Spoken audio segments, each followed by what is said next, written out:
Hey guys, it's Shawzo here, and this is Sunshine Tidings Co-op, and I've transformed the place into a neutral trading post for the Commonwealth. It took me a little while to figure out what to do with this settlement, but I finally came up with a plan, and I'm surprised that my computer hasn't blown up, to be honest. There is a lot going on with this settlement, and in this video I'm going to be showing you how I built the place with a nice tour at the end. Enjoy guys. So when I stumbled across this place, I noticed that it's quite a built up area, and based on that I feel like this kind of settlement doesn't need much building, but there is a way that we can change the overall look of it in many ways. So I'm going to be starting off by building a wall throughout the entire settlement using this pillar glitch, and I'm going to be putting these junk walls along the green line where the out of bounds is, mixing them all up as usual just to give it that junky look. And looking at the progress, so far so good. Definitely want to keep the existing buildings within it, but this particular one is half broken, and this is also where the out of bounds is. So I'm going to have to block up this side entirely. So we're going to go inside and just scrap what we can find, because obviously we're not going to be using this room at all. I'm actually going to be turning it into a power room. And I'm simply going to put down some power pylons next to the window so they're easy to access. And I'm going to grab myself the biggest, scrappiest generator because I like the noise that it makes. So we'll quickly hook that up. And I've already got a wall ready to fill up this side of the house. Of course, I'm using a warehouse wall because they're quite tall and they cover the majority of what I want to cover up. And I'm just going to stick it onto this wooden beam here first. And the rest should be pretty much easy. I always love mixing walls up together. It gives it a nice scrappy look, you know. Now that I've finished with that, I'm going to go ahead and finish the rest of the walls off camera. So I'll see you in a second. And there we go, that is the entire settlement completely walled off. Nothing's getting in there. And of course I will be putting some turrets down a bit later. And I've gone ahead and decorated the outside as well. There were certain areas which I couldn't decorate because it was right on the edge of that green line, but I've decorated as much as I could. I've left myself a gap here because this is where the main entrance is going to be, as it's right in front of the main building. So yeah, let's get into it. I'm going to be using the barn doors for the entrance because I've left the gap in a way that fits them perfectly on each side. And I just generally love the look of them. I think they go so well with a build like this. And of course I'm purposely using the broken ones. And there we go, we have a brand new gate. But I'm not finished there yet. I do want to add a couple of security posts for obvious reasons. So we'll get myself a pillar again. For those who are new to the pillar glitch, you simply just sink it into the ground next to an object that you want to move. And then you hold down A or whatever platform that you're on. And this just opens millions of opportunities for you to build. For example, I can't snap on stairs onto these security posts, so I'm having to use a pillar to sink it up against it. I pretty much use this pillar for everything that I put down, including decorations. And it never adds too much time to your building. It's just a universal glitch that just solves all your problems. Makes life easier.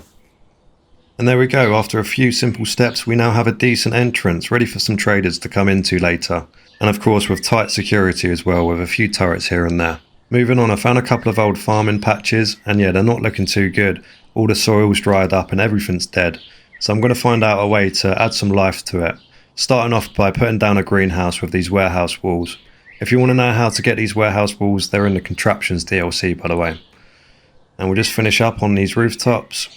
And of course, placing it down like this, it's not always going to be in the perfect position. I want it to be pretty much straight next to the existing building. And similar to my grey garden build, it's always going to leave gaps underneath because everywhere you build it's going to be on uneven ground. But of course that's where the pillar comes in, and we can move the whole thing, and I'm going to sink the wall bit into the ground so it's purely just glass. And I've positioned it in a way where it's nice and straight next to the building. Doesn't look wonky, it looks very much in place. So the greenhouse is done, but it doesn't change the fact that the ground is still so dry. As you can see, there's cracks everywhere. So I found a way to change this. I'm going to be using these garden plots and kind of merging 3 of them together to make one long one. And I'm going to be moving it into the greenhouse to give some life to the soil again. So we'll just pick up the whole thing using the pillar. And there should be a nice little dip area within it, and it should fit nicely in there. This just gives it more of a realistic look because of course we're not going to put new plants on dry land, are we? It just doesn't look right. So yeah, I've gone ahead and just thrown a load of new plants in there, ready for some customers later, and of course this is going to be our food supply as well. So looking at the main building in the middle of the settlement, I have a few plans for this one, and I actually want to extend it onto the other side because I want to make a gigantic warehouse to make some robots. And yes, you can make robots using the Automatron DLC. I don't want to make this extension look out of place, so we're going to be using the warehouse walls again, and yeah, they look exactly the same as the ones already there. And I'm going to try and match the line in the middle here with the existing one, and we'll see if this rooftop goes in there nicely. The angles are slightly different compared to the pre-existing ones, so we're going to lower it just a tiny bit. And this should allow the rooftop to sit in there nicely because there wasn't much of a difference in terms of how it's angled. That's the hard bit finished now, and we can carry on with the rest of the warehouse. And I'm simply just going to throw up some walls. I'm not going to be mixing them up this time because it's very much the same on the other side of the building.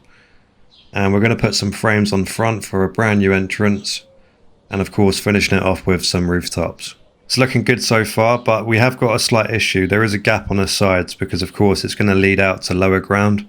But again, it's an easy fix with the pillar. We're simply going to sink some walls into the ground, matching that line across the wall. And even though I'm doing this for a structural purpose, it actually adds to the decorations anyway. And looking at the progress so far, the rooftop looks spot on. There's only a slight dip, but it doesn't look out of place. And because I built the walls going all the way across to the existing building, it looks like one piece. I'm quite happy with it. It definitely looks like it belongs there. Now we can't have a warehouse with a hole in the rooftop, so I'm going to find a way to fix this up. And it isn't just this building, there are other buildings in this settlement where it's just as bad, especially this one. So we might as well fix up both rooftops at the same time. And I found this method to be pretty easy. I'm going to use the barn walls with the barn rooftop. Simply use the pillar again. And if we put it right up against the wall and put in our rooftop underneath the existing rooftop, just about here. And this should fill up the hole quite nicely. It won't look out of place at all. And we'll do the other side quickly. And we'll move on to the other building as well. It's the exact same process. There is a bit of a tricky area on this building though, so I have to use this method. And I'm doubling it up this time because we're going to delete a couple of them here and there. And this will allow me to get it in there just over this porch bit. So yeah, just a slight inconvenience, but it's an easy fix. So we'll just try and get that in there now. And we have now successfully fixed up the rooftops. I've purposely gone for a different colour just to give it that repaired look. There are a couple of holes that I wasn't able to do because it was very restrictive, but it's not going to be perfect, but I'm pretty much happy with it. So taking a step back and having a look at the settlement from afar, it's still missing something. And I've come up with an idea. I've noticed these natural pathways going across the whole settlement, and I want to do something with that. I want to create my own dedicated pathway going around the settlement. So what I'm going to do is simply get these barricades with the pillar, of course, and I'm going to separate the grassy bits with the natural pathing, and I'm going to do this individually all across the settlement. So yeah, I'm going to go ahead and do that, and I'll see you guys in a second. It took me a little while, but it was definitely worth it. As you can see, it adds so much character to the settlement. It looks a bit more filled in, you know, and I'm really pleased with how this pathway looks. It doesn't look out of place at all. You can clearly see where the grassy bits are and the natural pathing. I do have plans for the grassy bits, but you'll see that in the tour later. So now it's time to move on to these cabins, and they're structurally okay, a little bit wonky, but it still has a solid rooftop and walls. So all we need to do really is just change the overall look of it. So I'm going to start with putting some new windows in the window frames because of course they're broken. And I'm going to be using these warehouse half glass walls. And I'm putting it within the wall so it doesn't bleed out on the other side. And we'll quickly just check. As you can see, it's well within the wall. And they're very much needed. It will keep all the coldness out. But with the front ones, not so much because I can't actually add the windows on the front because they're way too big for it. So I'm having to use these mesh ones from the fencing tab. And I got it to the perfect height, sinking the half pillar halfway into the ground, and this should prop it up nicely. There's only one wooden post that's broken, so we're going to fix it up using one of our posts. I'm bunching them all together for a reason. It just helps me get in there a bit more. As you can see, you can kind of just launch it in there, and then you can delete the rest, and yeah, it all technically floats, so there's no issues there. And with the rest of it, I'm simply just going to throw some wood and metal onto it as always. But there is one final thing I want to show you, and you've probably seen it in a previous build. I'm going to be using these scaffolding ramps, and this should sit nicely on top of the rooftop. Of course, there's no structural purpose to this, it just adds texture, adds character, and of course it blends in well with the rest of the work that we've done. And there we go, it looks completely different to how it looked before. Just goes to show small details can make a massive difference. I've gone ahead and thrown a load of decorations on it because why not, it saves me some time. With regards to the other cabins, they're all pretty much the same, so I'm not going to bore you too much with that. I'm going to do that off camera, but I will try and dress them up differently. And that's the build finished. I haven't put many of my own buildings down for a reason because it's already fairly built up, but all the small details make a massive difference to the place. And of course, I always have a few surprises in the tour, so I'm going to go ahead and decorate the place off camera. But before we jump into the tour, I just want to quickly mention something for those who don't know. You can actually lower the budget without using any mods. Just drop a load of weapons, go into build mode and start storing them. And just keep repeating that until the size bar goes down. And after about 18 hours of non-stop decorating, I've transformed this settlement even further. As you can see, there is a lot going on, so let's jump in there and have a little walk around. Hey, what's up guys, welcome to the tour. Now there's a few cool things that I've done with the decorations, so as I go around I'm obviously going to explain it and I'm going to throw a few clips here and there just to show you exactly what I'm doing. But anyways, this is a neutral trading post, so we sell loads of fruit and vegetables as well as robots, so quite a mixture. I don't always like to do faction based settlements, I do like to throw in a few neutral ones here and there. But yeah, with the grassy areas, I've put down loads and loads of mutt fruit. And it's definitely worked out really good actually, because it brings in a lot more life into the build and colour. Because it's quite a depressing settlement, to be honest, because everything's sort of dry and dead. And so yeah, we've kind of, it's definitely better than what it was. It has increased the FPS quite a bit though, I'm not going to lie. Quite similar to Sanctuary Hills, but I have got it to the point where my computer can handle it comfortably. So yeah, enough yabbling on, let's just go for the main building I suppose, and have a walk around there and I'll show you the rest. So this is the communal area, we've got a fire pit, just relevant items around here. And I've customised the shop stand. I've put down a few pillars and kind of glitched it through there. And I've managed to glitch through these robot posters within the pillars frame.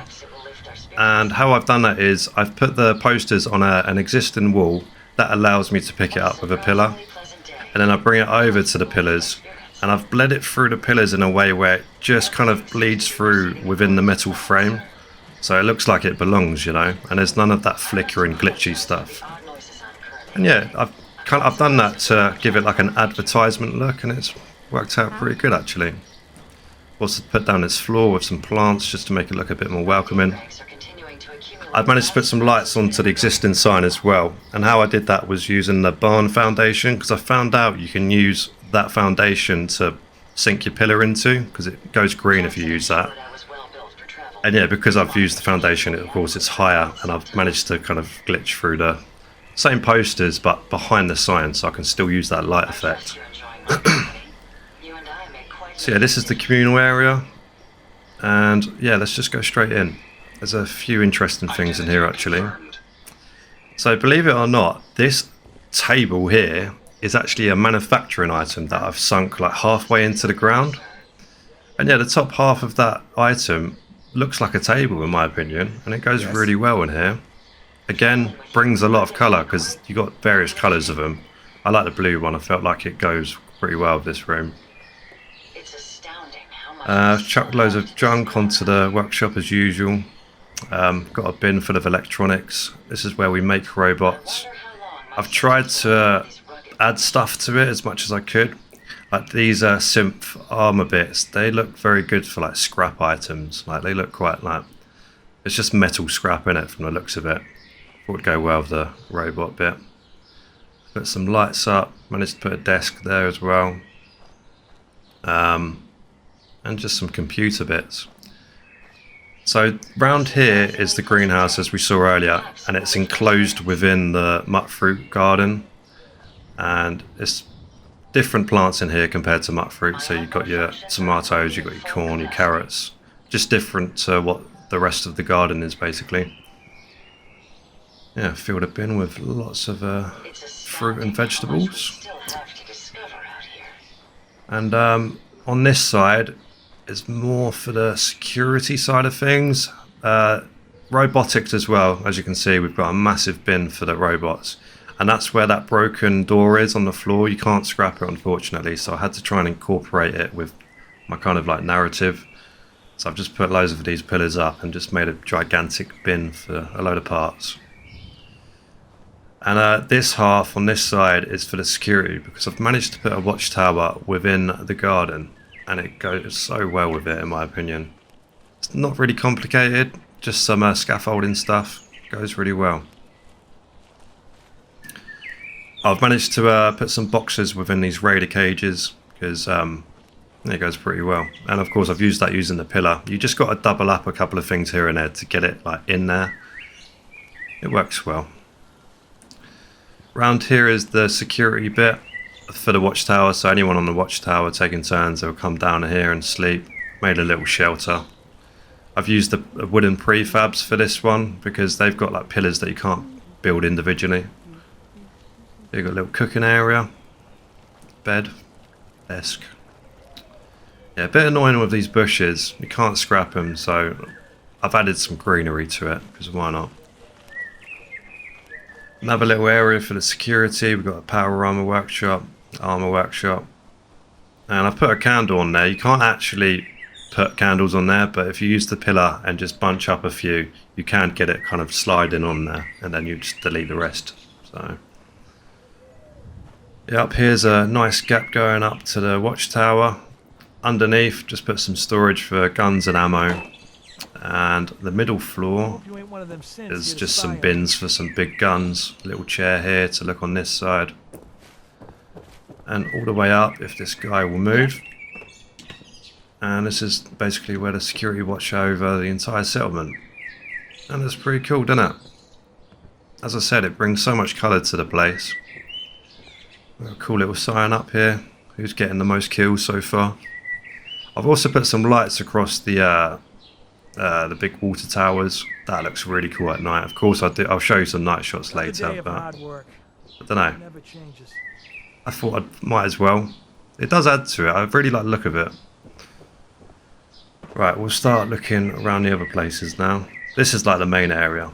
I just like how everything's enclosed in its own space. But you can very much go wherever you want. I've opened up this side because this was also an existing farm patch. I didn't put a greenhouse over this one. I just made this one a bit more open. Again with different fruit and veg like tomatoes, corn here and there. Put a table. I've kept the dead flowers because yeah, something you can't build. I didn't show you behind the toilet. So of course these are security posts here. I put like a little communal area for the security here as well. It's more of a gym actually. Gym / workshop. Goes really well next to the entrance. And which way should we go first? So there is a dead end if you go left or right. Let's go left. So yeah, we'll show you this first cabin. A few of them are workstations, a few of them people live in. So this particular one, people live in. So there's a few beds. These beds were all, but with all these cabins, I've kept the same setup how it was. Like I've either added to it or I've scrapped stuff that was in the way. But how you see it is pretty much how it would looked like originally, pre-war probably. With these beds, they were actually the same beds but without the mattress. Instead of like faffing about and putting like a sleeping bag on it, you can actually glitch through the same bed on top of it. So I just did that, to be fair. These walls are very good for kind of glitching through pictures here and there. Just adds a bit of colour. Yeah, nothing much. It's just a little living area for the settlers. A few of them are very interesting though. I can't wait to show you them. This cabin, I can't remember what this cabin was. I think, yeah, this is also sleeping quarters. Again, there's these shelves in the middle with some planks of wood sticking up. Never delete stuff like that because, yeah, it's something you can't build. As well as these sinks, actually. I tried to glitch through a working sink, but one, it looks odd, two, wasn't working anyway. But yeah, I've tried to keep the same kind of arrangements. You do actually have access to the muck fruit. There's loads of people like kind of picking them around the settlement. Down here, I do like to fill as much as I can with the pathways. And this is where the broken house was. So I've given it a different look. I've kind of covered up the entire porch with fencing. And as you can tell, this is where I keep the power. And how I've spread the power was I've obviously connected it with the pylons and then I've sunk the pylon into the ground. And you just kind of repeat that going across the whole settlement. Obviously you need to attach the wire first, and then yeah, it allows you to spread the power. I've made the water towers look like we're actually using it for water, so I've put these purifiers next to it. And yeah, more of a workshop-y area. There's a lot of workshop areas in this place actually. I mean, they do work where they live, so it makes sense. So yeah, let's go to the other main building, because that's actually probably my favourite compared to the workshop one. Yeah, everywhere you go there's always stuff. I've literally built on every kind of inch you can on this build. Loads of little details. So this is the canteen for all the settlers. I've managed to make my own custom sign. I've used a few of those posters with some weapon racks with the liquor sign. Just if you add a bunch of stuff together, you can make it look different, you know. So this is the Sunshine menu. We've got potato soup, mutfruit cake, mutfruit wine, and yeah, just a few other bits that we're working on. Done the same thing with the table in here. These wooden tables were already here. I've just added to it. That cooking stove was already here as well. I've managed to glitch through a fire pit in there just to make it look like it's on. And yeah, just covered as much as I could in like a natural way. Because the ceilings are quite high, and I did want the these fans to go up. So what I did was I put 2 ashtrays on top of each other and put them up on top of the ceiling, so the fans can like dangle lower, you know. It works pretty well. So yeah, this is where the waiter will show you to the table when people walk in. Not that there's many tables, but cool little sofa. Got a big old jig box. Yeah, this is probably my favourite room. There's so much detail in this one. I probably spent an hour in here, probably more than that actually. So let's Yes. show you the rest. Always love putting beer bottles everywhere. Yeah. Just gives it more of a lived-in look. Got another fire pit, and back here is just a mix and match really. I'd put a toilet back here because yeah, it only seemed appropriate. Little table. Just loads of junky items really. There's another toilet here as well. Back here is more incorporated with this cabin rather than this bit. It's just like a little workshop area for them. So yeah, let's actually have a look at this cabin. So this is more of a chem station, so we sell chems. A doctor lives here basically. He'll patch you up. You can stay there the night. Yeah, they sell stuff as well. And I've kept it original. A lot of this stuff was already here. I've just added stuff to it, made it look a bit more tidy. This desk, I don't think you can put down yourself. So yeah, never scrap stuff that you can't put down yourself. It does add to it, as I keep saying, on a regular basis. So moving on around here, just some more junky bits. This cabin is yeah, another living quarters. Table is still the same. This rug, again, something you can't put down. Yeah, I've tried to keep it different with all of them. I hope they do look different. I think they do. Armour's workbench there. Again, there's access to the gardens. I kept these barrel bits. Luckily, I managed to be able to keep it within the walls. Need to get back to And yeah, this is the last cabin, and I turned this into a laboratory. So there's this broken bed that's kind of been put up right. I wanted to keep that, so I've covered it with pictures just to give it like a solid wall effect. Put a crafting table in there properly because, as you can see, there's a dirt patch, so you can get the pillar in there. Round here, I've made it look like we're working on like glowing ghouls here and there. We've got some hacksaws because we've been chopping them up, as you can see. I tried to put a fire pit in this fireplace, but it just wouldn't work for some reason, so I've just had to resort to candles really. And the reason why I picked this as a laboratory, because it's like brain fungus everywhere. I didn't really want brain fungus in like living quarters, you know, so I've kind of again made my own narrative on it. So yeah, that is the build finished. I don't know what else to show you really. I think that is everything. Yeah, that is everything. Anyways, thank you very much for watching. Follow the Discord if you haven't. I don't think I've mentioned that yet. I'll leave it in the description. You can share your settlements if you want, because I do want to see other people's creations. And some of you have been, and yeah, they've been really, really cool to watch. But yeah, anyways, I'm going to show you a few night shots, and yeah, thank you for watching the tour. So of course I had to give you some night shots because some areas look really cool, especially where all the signs are. But where the water tower is, I think that tops it for me. I think it looks so cool with those lights going all the way around. And even with the canteen, that looks pretty cool. The liquor signs lit up. Everything's just lit up in the right place. But anyways, thank you very much for watching this build, and I'll see you in the next one. Cheers.